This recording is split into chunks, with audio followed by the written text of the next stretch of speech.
Hey class, in section 4.7, we're moving on to variable coefficient equations.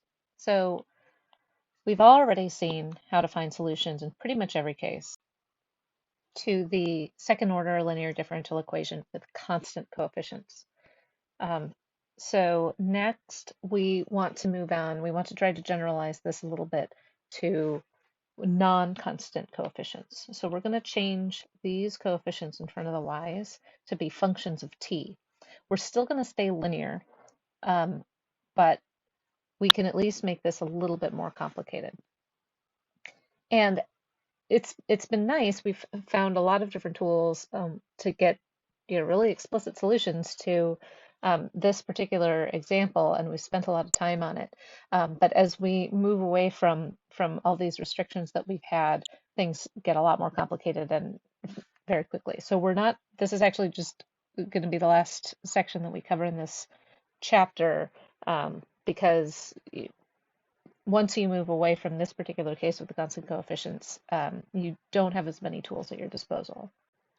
So next, what we're going to start with is a theorem that we're not going to go through the proof of, but there is a theorem that actually gives us the existence and uniqueness of solutions to the variable coefficient equations. So here is the theorem. So what we're doing now is considering that instead of A, B, and C, you have A of t, B of t, and C of t. But we can assume that A is not equal to 0. Otherwise, we would be out of the second order realm. And so we can divide by A and put our equation in this standard form, which is similar to what we saw in the first order case. So we have y double prime by itself, and then we get these coefficients here, p and q. So this is really just like we saw in the first order case, but it's second order. So the conditions that we have, if these all of these functions here, p, q, and g, are continuous in a particular interval, then for any initial values, there exists a unique solution. Okay, so that's super great.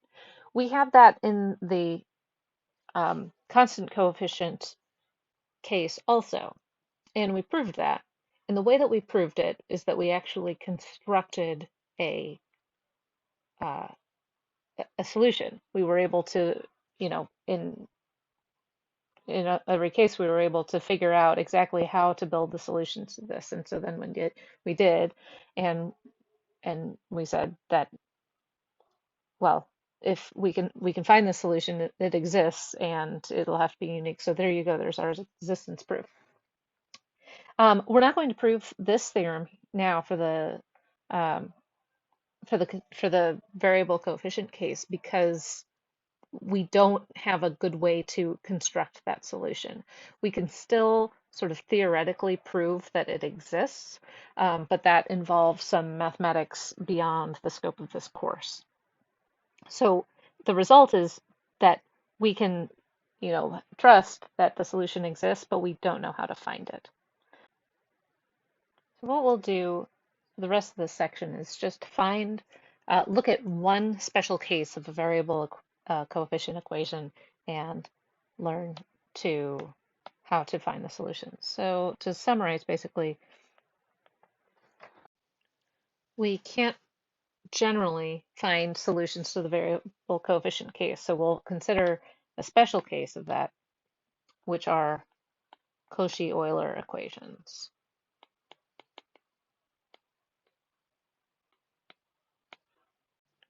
They're also called equidimensional equations, and they have the form a t squared y double prime of t plus bt y prime of t plus c y equals f of t, where a, b, and c are constants. So you can see that these are variable coefficient equations because instead of a, we've got this function that varies with t. And so instead of b, we have bt, and then this one here is just a constant. So that's what makes these variable um, coefficients. This is called equidimensional because imagine that y is a position function. So if y is a position function, it has units. We can say that in the units are in meters, say. Okay, so y of t is, however far you are from a starting point. And then the units of y prime would be, say, meters per second, and then units of y double prime are meters per second squared, right? Because like y is the velocity and this is the acceleration. So that would make, if you think about then what the units of this term are, you get second squared, because your time is in seconds, times meters per second squared. And so that cancels out, and that's just in meters. And then this one here, you get a second times meters per second, and then that again cancels out, and it's just in meters. And then this one is just y. So all of these terms have the same number of dimensions, basically. So let's think about what kind of function might be a solution to this. Because as we just saw, you get your time sort of cancels out the what might be happening in your y.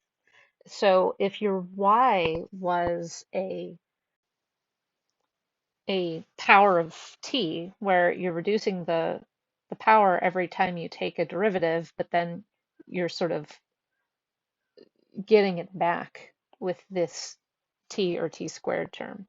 So that might end up kind of working out because then the order would be the same in every term and you could combine them. So now let's see that in action. We're just going to consider the homogeneous case for now. So we'll consider this equation here. That's just what I had before, but with the right-hand side equal to 0. And we're going to guess that our solution takes the form y equals t to the r. And so then y prime equals r t to the r minus 1, and y double prime is r times r minus 1 times t to the r minus 2. So if we substitute, we get the t squared is going to sort of cancel out there. So we get a times r minus 1 t to the r plus b r t to the r plus c t to the r equals 0. And we can cancel the t's out, and we're left with this basically a characteristic equation like we had in the constant coefficient case. So if you cancel out the t to the r and simplify everything down, you're left with this equation. ar squared plus b minus a times r plus c equals 0, which we will call the characteristic equation. So you can solve this to figure out what r needs to be in your guess. If r satisfies this equation, then y equals t to the r will be a solution. So now we basically have the same three cases that we had in the constant coefficient case. So let's see, case 1, if r1 and r2 are distinct real roots, then y1 equals t to the r1 and y2 equals t to the r2 are solutions.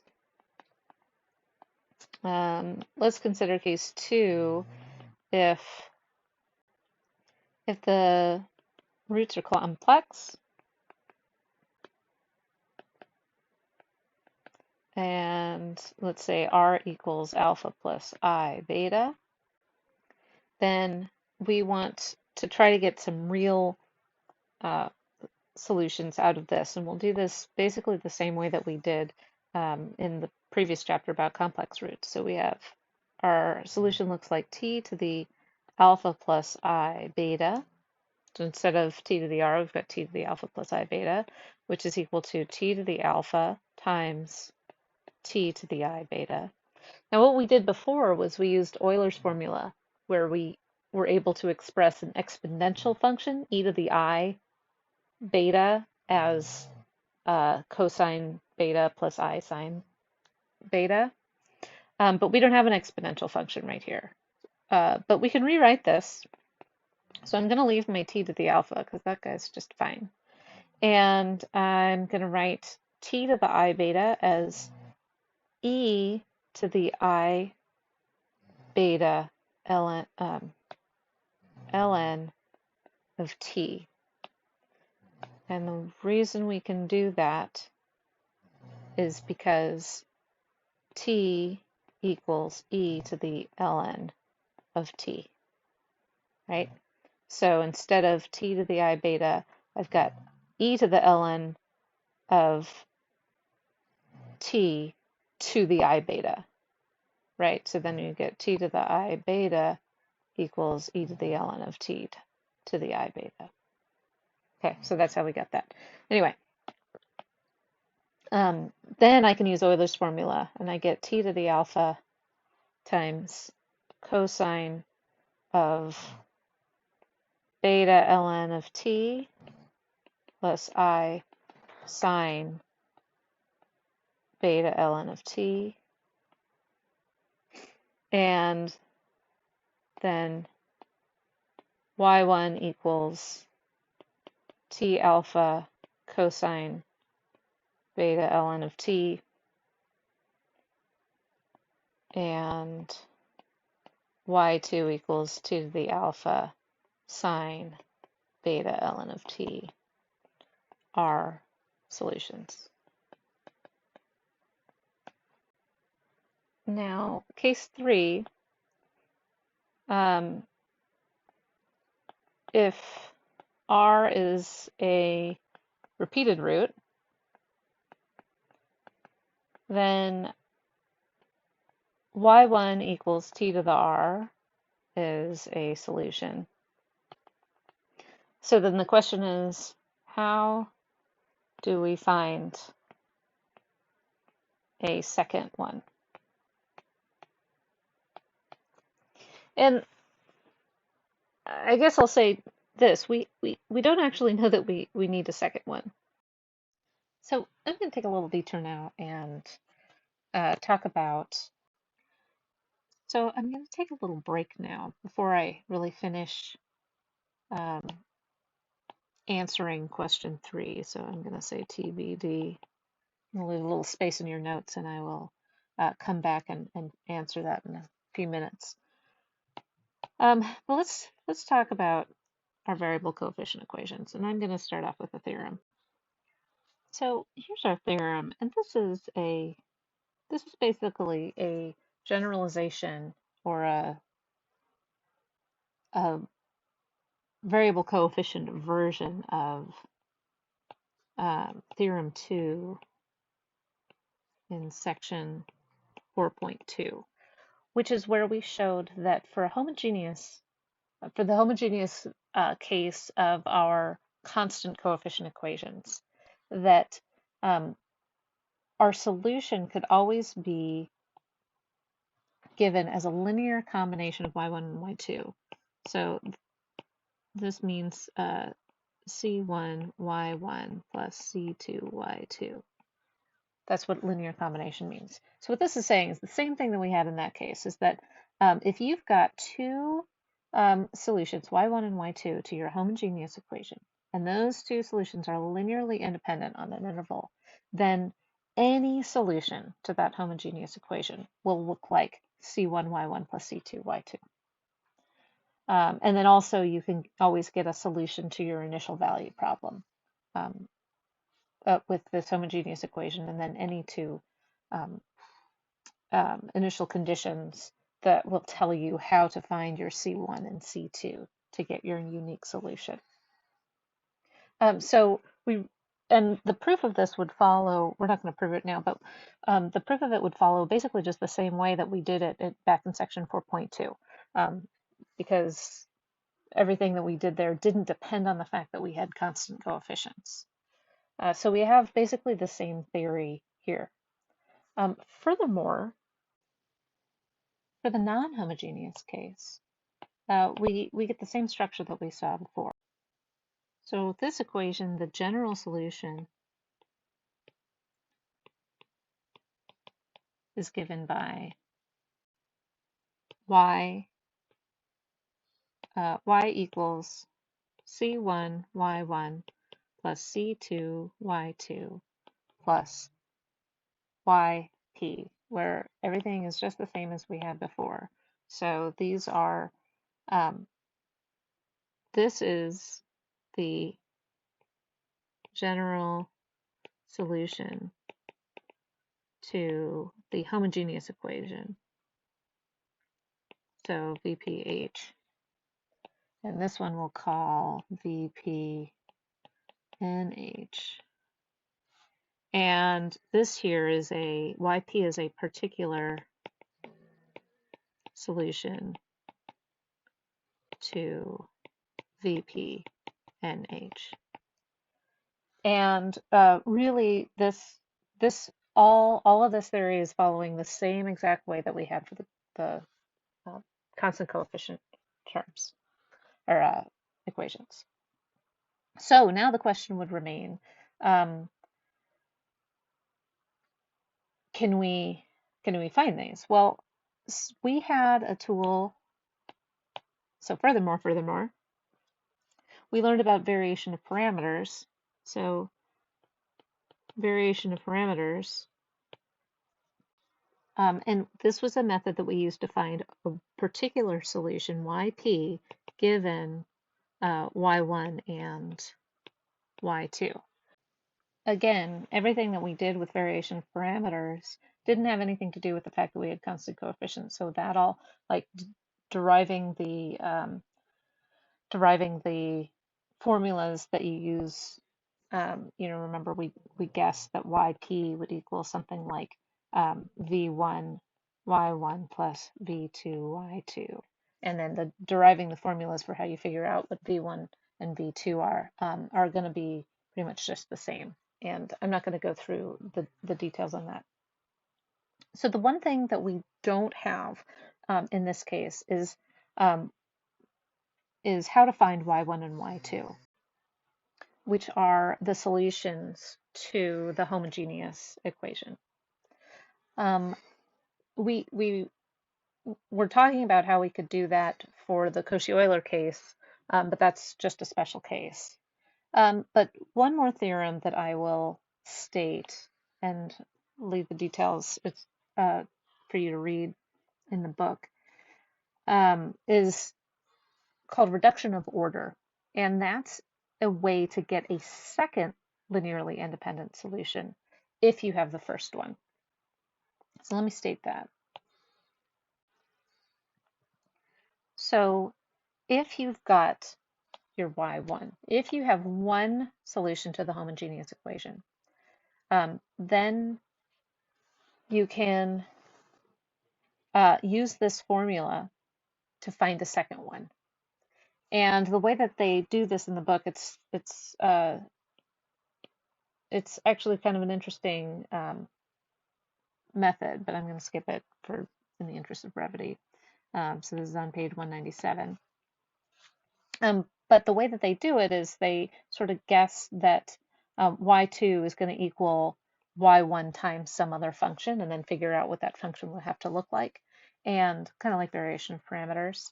And when they do that, it reduces things down to a first order equation, which you know how to solve, which is why you have this thing that looks suspiciously like the way that we solve linear first order equations, right?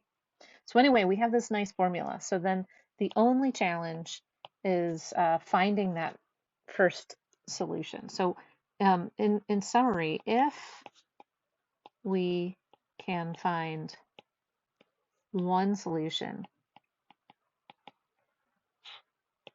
y1 to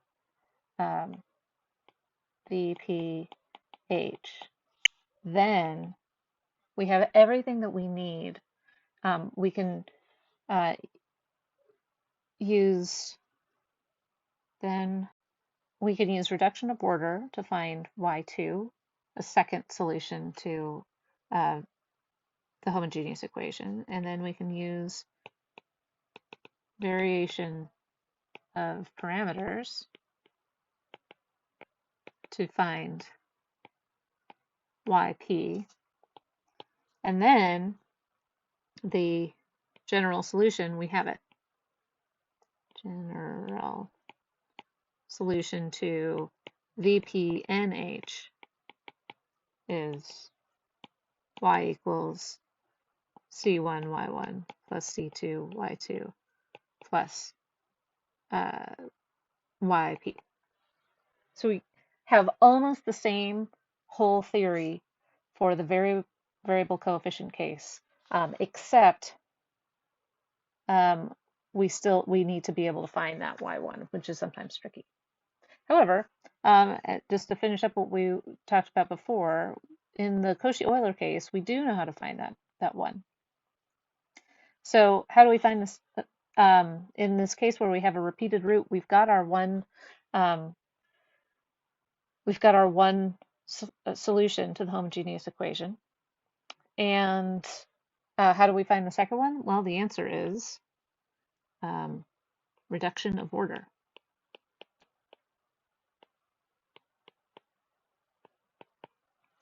However, there is a shortcut that I'm not going to prove. You can verify it, but I'm not going to sort of give any intuition of why it works. In this case, in the Cauchy-Euler case, a second solution is always going to look like t to the r ln of t. And sometimes reduction of order will give you that answer, but it might also sometimes give you something that looks different, which is okay, because remember, you're just looking for any two linearly independent solutions. And so then if you had a Cauchy-Euler equation that was non-homogeneous, that had, let's see, where are we? If we had our f of t on the right-hand side, well, we learned how to find the solutions to the homogeneous case, and then we could use variation of parameters to go and find the yp, the particular solution to the non-homogeneous case, and then get the whole thing, just like I wrote down at the bottom. All right, so let me come back here, and that kind of summarizes everything. And that wraps up our theory of linear second order equations, and that's going to be all that we cover in this section. I am skipping a couple sections from the end of the section, but if you would like some more physical, like physics motivation for why these types of equations are important, I would suggest you read sections 4.9 and 4.10 for more physics motivation and applications. Like, if you're in physics or engineering and want to understand a little bit better about how this applies to those fields, then I would recommend you go read that. But otherwise, that's it for chapter 4.